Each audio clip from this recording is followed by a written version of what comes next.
Hello guys, welcome back to my channel. Andito pa rin po tayo sa farm, and today's video akin pong ituturo naman yung ating natutunan na pagbabasal or combination ng fertilizer na pangbasal sa ating itatanim na sili. And our verse of the day sa Matthew 11:28, sabi po dito, Jesus said, "Come to me, all you who are weary and burdened, and I will give you rest." Sa Tagalog po, lumapit kayo sa akin, kayong lahat na nahihirapan at lubhang nabibigatan sa inyong mga pasanin, at kayo'y bibigyan ko ng kapahinga. So, yun po. Let's go guys!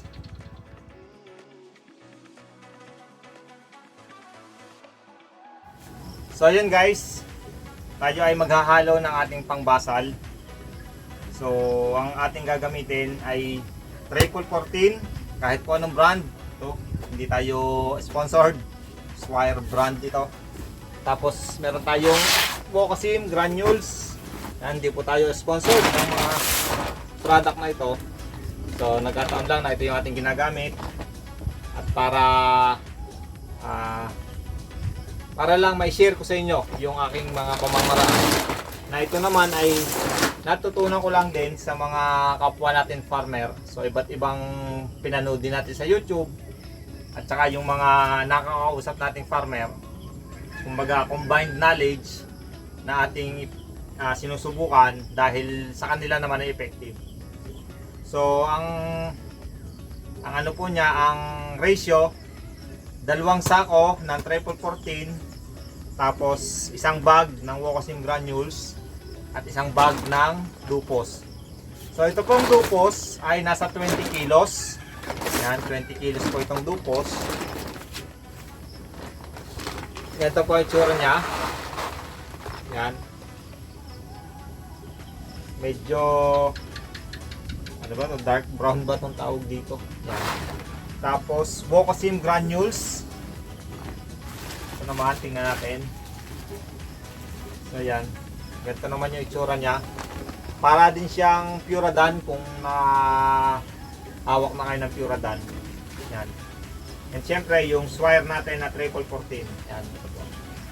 So ang gagawin natin, ating ilalagay dito sa nakalatag na sako para ating haluin.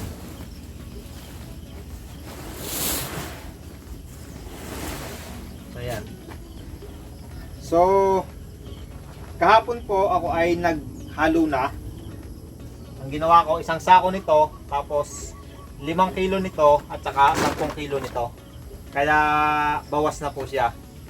Ngayon kung medyo kapos lang po ako sa oras, kaya ganun ginawa ko. Pero para mas madali, para isang gawaan na lamang, 2 sako nito, tapos ito nga 10 kilo, ito 20 kilos. Para isang haluan na lamang. Tapos ito yung ating sasabog lang dun sa kama, basal. Hindi naman kailangan ganun kadami yung sabog. Kumbaga basta lang mayroon siyang, kumbaga basal nga, abang na nutrients para doon sa ating mga tanim na halaman. Kaya sa case ko ngayon, sili yung ating itatanim.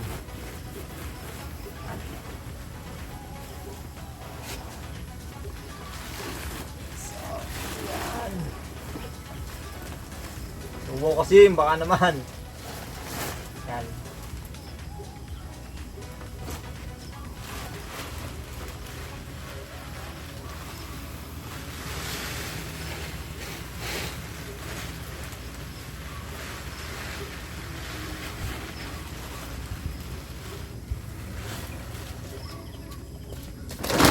Lang pong ihalo.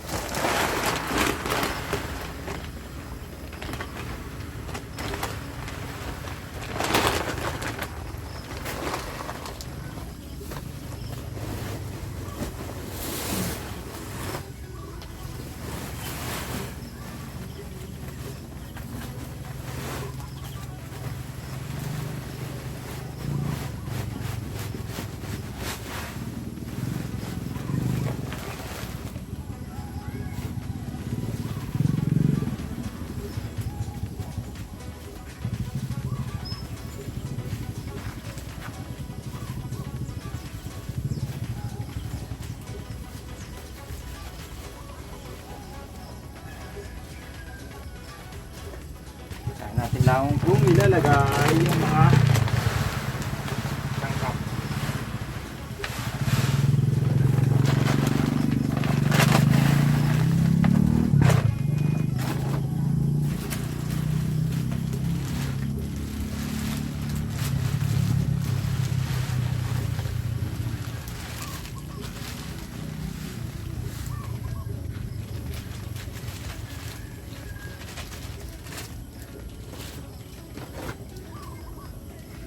So yan, natin lang pundis kasi ng konti yung mga content nito, bakit ba ito yung kanilang ginagamit. So yan, mayroon po siyang nitrogen, organic matter, hindi ko na lang to. Ito ZN zinc, manganese yan. So gumagamit din po ako ng foliar na Wokosim, at yun po ang sabi nila ay nakakatulong magpadami ng bunga. So siguro ito ganoon na rin po yung purpose nito, itong Wokosim. At may nakalagay po dito, a biotechnology research product. So yan, bio means life. Yan. And then sa Dupos naman, ito naman po ang kinukuha naman natin dito, yung 22 na phosphate, at saka dito nakalagay calcium, 30% ang yaman sa calcium. Yung ano po ba ang kahalagahan ng calcium? Lalong-lalo na po sa ampalaya, kamatis at sili. Ito po yung pumipigil sa pamumutok, yung calcium. Para po yung kanyang balat ng mga kamatis, especially kamatis at ampalaya, lalo na kung tag-ulan. Mapapansin nyo po pag tag-ulan, ang bilis mamutok ng ating mga ampalaya. So yun po ay bukod sa sobrang dami ng intake ng tubig, dahil nga po kinukulang na rin sa calcium. So pagka po mataas ang calcium ng content ng lupa natin, yung ating mga ampalaya at sili at saka kamatis, hindi basta-basta namumutok kahit nag-uulan. Although hindi may iwasan pag talagang excessive yung ulan at halos araw-araw na. Tapos yan, marami pa ditong nakalagay, hindi naman po ako expert talaga. Ang naunawaan ko lamang talaga is itong calcium. Ito yung kumbaga ito yung nagustuhan ko dito sa Dupos, yung sa calcium. Kasi nga problema ko talaga dati sa ating ampalaya, yung pamumutok. And then ito nga, yung triple 14. Yan. Yung triple 14 naman natin, yung 14% na nitrogen, phosphorus and potassium. Yan po yung macronutrients na kailangan nating halaman. So nandyan na po yung tig po 14%. Kaya magandang kombinasyon na yan. So pwede nyo rin gamitin triple 16. So yun po. And ito po, basal lang naman po ito kasi meron pa tayong, bukod pa po yung ating weekly supplementation, weekly maintenance, weekly na pag-aabono sa ating mga halaman. And at the same time, kung napanood nyo po yung ating mga previous or mga next vlog, gumagamit din po tayo ng biotechnology or yung tinatawag natin na mga good microorganism, which is CHC Agritech. Yun po yung ating napili na organic product na gamitin sa ating halamanan, dahil alam naman po natin na sa online market napakadami ng binebenta na organic product, and sa dami ko na rin pong nasubukan, so dito po ako mas naging kampante, or kumbaga kasi may paliwanag kung paano siya pakikinabangan ng halaman, pakikinabangan ng lupa. CHC Agritech. So yun po yung biotechnology, Japanese technology na may mga good microorganisms. So balik tayo po dito. Ang gagawin lang po natin dito, hahaluin natin siyempre. Pagkahalo, tapos isasaboy na lang natin sa mga kama bago plastikan. Again, bago natin plastikan, so sunod yung atin pong videos na may gumamit tayo ng Sunrox. Pagkatapos yung video na nag-spray naman tayo ng activator, CHC Agritech activator. And pagkatapos ito naman po ay yung ating sasabog sa kama bago natin lagyan ng plastic mulch. So yan po yung ating preparation sa ating pagtatanim ng sili panigang. And by the grace of God, nawa po ay maging maayos ang ating venture sa pagtatanim ng sili panigang. So ang ating nga po palang punla, bumili na lang tayo ng punla. Ang variety na ating ipinunla ay panigang best. So ayan po.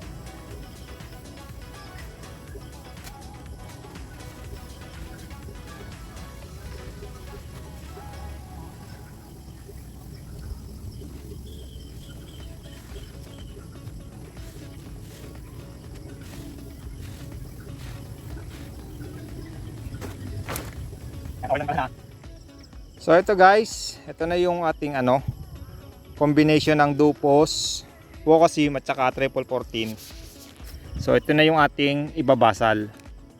So ang gagawin lang po natin, sasabog lang natin. Yan, ganun lang. Para lang nagpapatuka ng manok.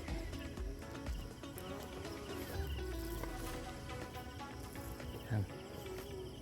Solo lang po kasi tayo, kaya walang taga video, kaya sariling sikap. Yan, maya naman ako na lang, hindi ko nabibidyohan. Yan po.